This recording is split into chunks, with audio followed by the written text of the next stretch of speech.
Hello, I'm Ernest Niño-Murcia, and I'm a court and conference interpreter.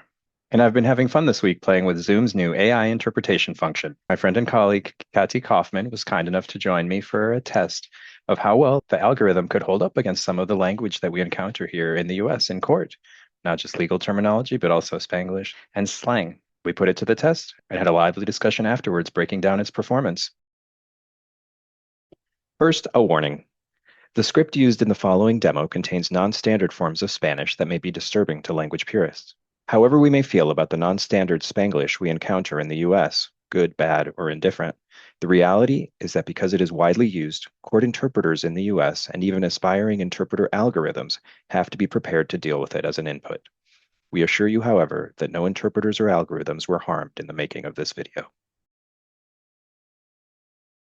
Calls its next witness. Sir, please take the El stand gobierno and turn llama and a face su the próximo jury testigo. box. Good morning, sir. Señor, por My favor, name tome is el asiento y June diríjase Thomas, and hacia I'll el be panel del handling your jurado. direct examination for the prosecution. Buenos días, Can you señor. please state your name for Mi the nombre record? es June Thomas y estaré encargada de su interrogatorio directo para la fiscalía. ¿Puede, por favor, indicar su nombre para el registro? Buenos días, licenciada. Me llamo Santos Torres Zapatero.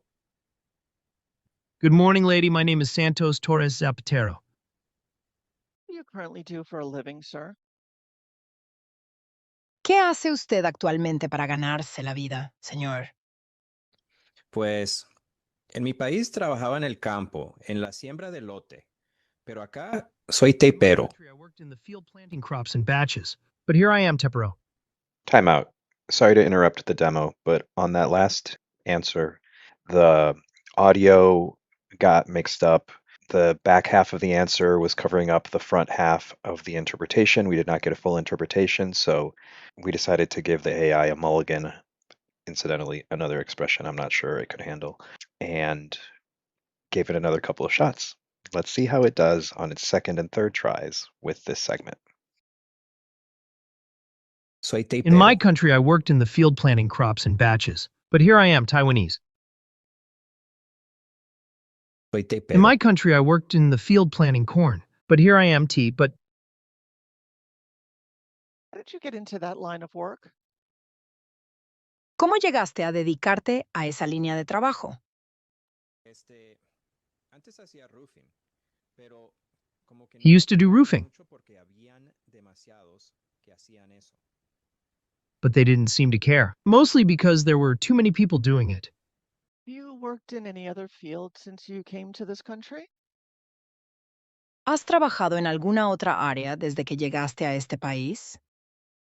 Fíjese que primero trabajé en restaurante, pero el manager era como Note that I molesto. first worked in a Si no se restaurant, hacía todo exactamente como él mandaba, no, hombre. but the manager was very despotic, and if you didn't do everything exactly as he said, no man.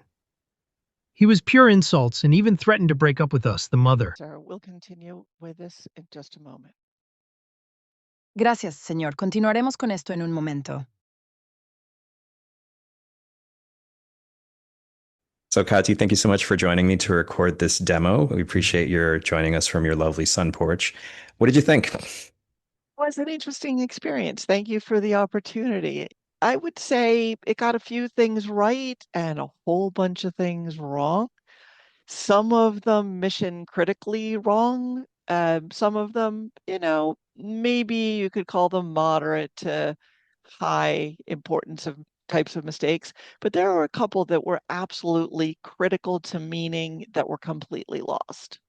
Yes, I agree. And this was a very brief script that I specifically tried to engineer to see sort of what traps the AI would fall into, right? So all of the names were also nouns, or the prosecutor's last name was Thomas. And so I was waiting to see if the AI would translate that into Spanish and say, soy June Tomás or soy Junio Tomás, right? And so it passed at that extremely low bar. But we saw in other instances, it completely fell apart. I would like to look at it line by line here on the script, and then we can come back at the end and reflect, because I think there's an important conversation to be had both among our colleagues and also with the larger sort of ecosystem of clients and organizations that use our services. And that is to just say, what is good enough? Where is the bar? And at what point do clients just throw their hands up and say, well, we accept that this is only going to ever interpret 90%? Right, but what is that threshold? And I mean, we can talk about it at the end, but it seems to me that anything that are critical errors should not make that threshold. When there's complete communication breakdown, when there's idiomatic breakdown, when there is terminological failure, and there is an inability to communicate the actual meaning, because as interpreters, that's what we do, right? We're responsible for taking units of meaning and conveying that meaning from one language into another. And if that mission cannot be met or is not being met, then I would say it's definitely not good enough.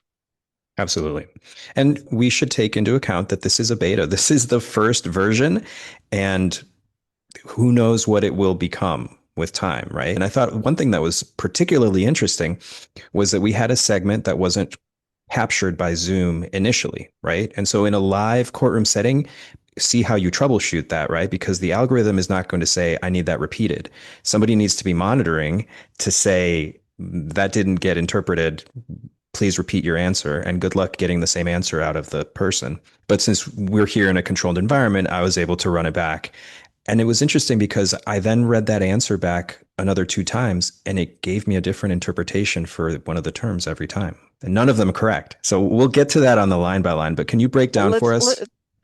yeah, Can, sure. I mean, I basically looking through this, I identified 7 different types of errors. As I said, some that were critical, some that were high importance, some that I would say were medium high, some that are moderate, one that is relatively low.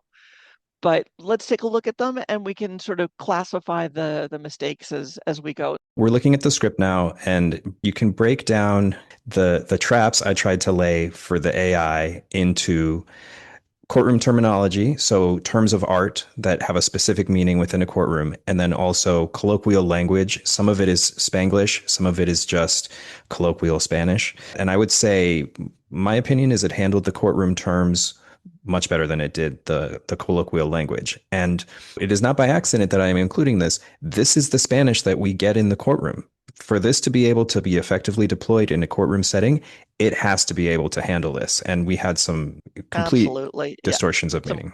Yes, and the most severe distortions of meaning were precisely in that area, the more colloquial language. And as you suggest, this is the type of language that we see in courtrooms across the country every day. And it is not a viable solution if this is the way it's going to perform. Because No, you cannot say to somebody with a very basic elementary level education, we need you to really try your best to speak as coherently. People come in, we don't control our inputs. no, we do not. People come from different levels of education. They come from different countries, especially obviously those of us that work in Spanish. There are 20 some odd different varieties or dialects of Spanish. Each country, each location has its own terminology.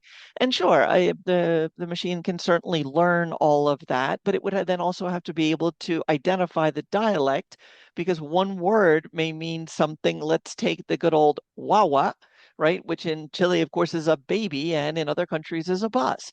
So it would also need to know what the dialect is of the person who's speaking to be able to identify the proper terminology. Now, sometimes those things catch us off guard, but we can tell from accent. I doubt the machine is able to do that, at least in my current understanding of how this works behind the scenes. Absolutely. So this is the script broken down line by line. The legal terminology is sort of front loaded. That was in your first question. And so take the stand, tome el asiento is awkward. It is unnatural. Is it going to get the person where you want them to go in space? Probably. It's grammatically incorrect, but it still respects the meaning. It's intelligible. Right. Jury box, that one it got right. Again, it's intelligible. I'd say the same thing for direct examination, prosecution. Read for the record, not the word of choice that we would use in court, but certainly again intelligible. So minor mistakes, sort of register related error on that one. terminology. But certainly, again, meaning is effectively being communicated. And it's interesting that we can sort of define success by where you sort of put the bar, as it were, right? If the bar is basic communication, it does okay. If the bar is this grammatical? Does this sound natural? That's a higher bar, and I think that's where we get in trouble as a profession if clients start to settle for basic communication. But there is a degree of error beneath that, which is this is so incoherent. There is no communication happening. There's grave distortion, and we see that farther down on the script. Indeed, we do. And so it worked through the name. So credit to Zoom for that. I was expecting it to say, my name is Saints Towers Shoemaker, but it did not interpret the name Santos Torres Zapatero, nor did it mess up your name. Let's get down. Milady. And if we were in Canada, that might work. Milady, if referring to the judge, but not to the prosecutor. Yes, looking specifically here at licenciada, which is exactly. So again, that is let's go with false friend, even though it really isn't. That's just a downright error in terminology. That's terminological failure. And when we did this sort of as a dry run, it did render that as graduate. It did. It did the first time through. Again, we're seeing that it's not entirely consistent. So it's going to be a little bit of a crapshoot what you're going to get. And so moving on, and so now we're largely just looking at colloquial Spanish because that was the specific focus of this script. I wanted to see how it handled the level of Spanish that we often encounter in court. And this is where, first of all, it malfunctioned. The very first time, it didn't work. It didn't capture the first half of this. And that's the problem, again, with an algorithm, is that an algorithm is not going to say, I didn't catch that. Can you repeat that for me? You're just going to get half of what was said. And so the very first rendition of this, which would be, well, and it didn't include the filler or the hedge either, well, in my country, I worked in agriculture. Literally, I worked in the countryside, or I worked in the field, but that's too literal. In the fields, plural works in English, right? And I worked planting corn, but here I am. And then this is where it didn't handle it at all, right? But this is classic Spanglish, and anybody who works in the courts in the US knows that there is an entire universe of the building trades, related trades. Yes. Los ruferos and teperos and drywalleros, and my favorite, los chirraqueros. And so we're putting this to the test in real life conditions. And so because it was so bad, I wanted to see how it could actually do when it captured it. So I went back, re-recorded it. Let's zero in on tapero, and that's somebody who tapes the seams in drywall as you're erecting walls. Drywall taper. Sure, yes. In la drywall. So it first rendered it just phonetically, I am tepero.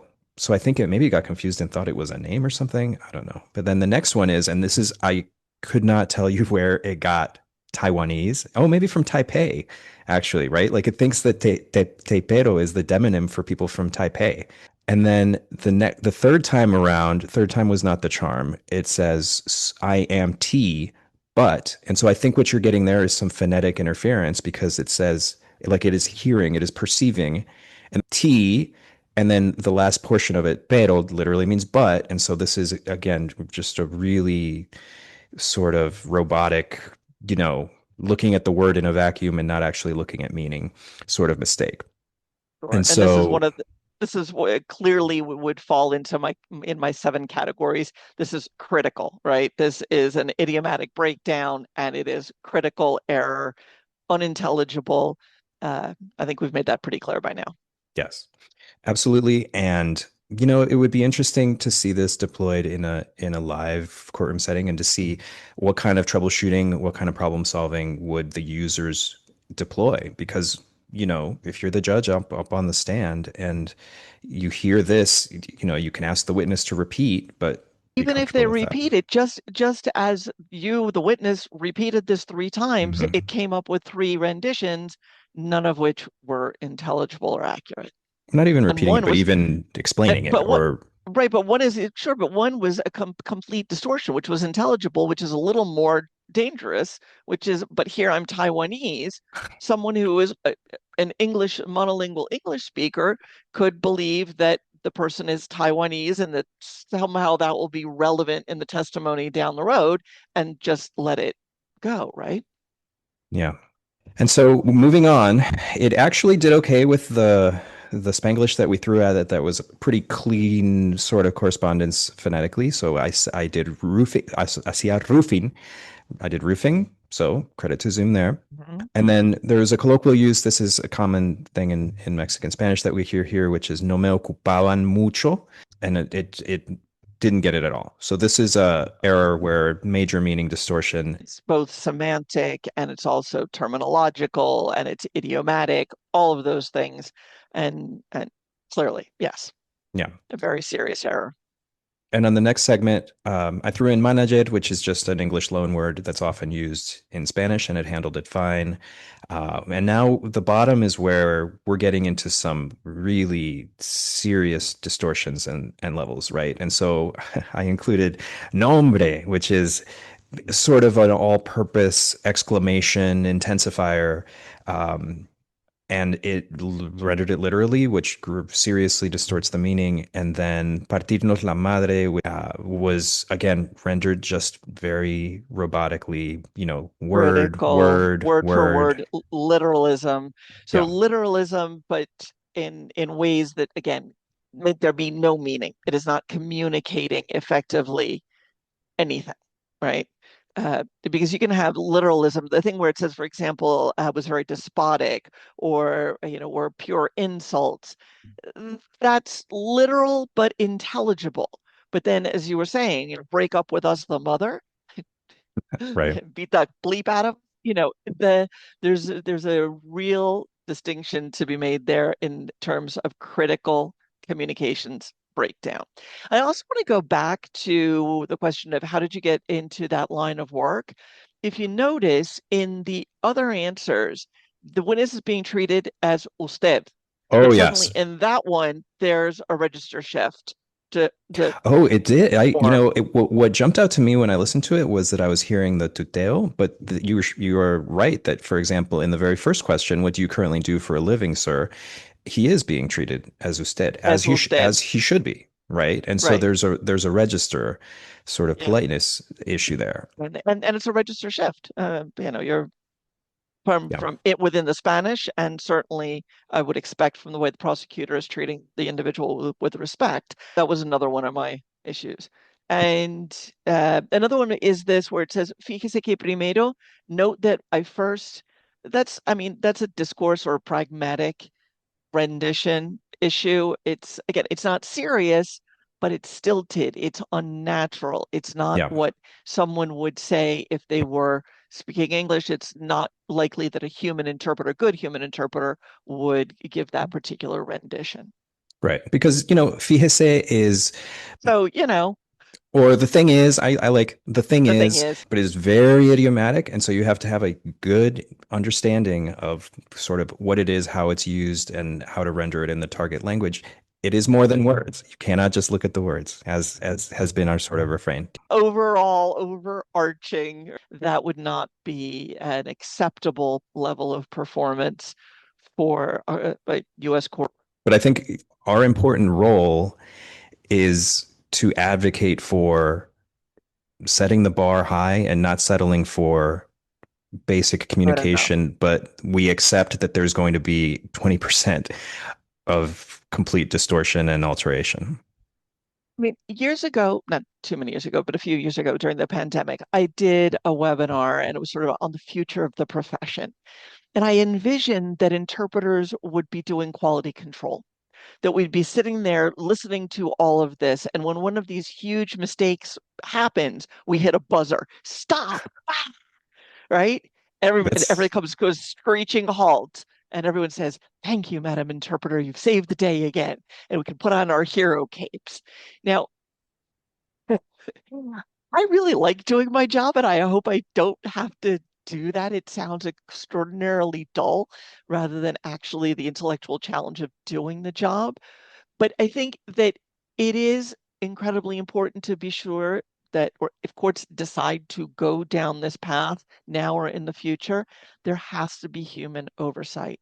Someone has to be looking at this, someone has to be listening to this, someone has to have that stop button to be able to say, this is a critical error, this is a huge mistake, this person does drywall taping, they're not Taiwanese.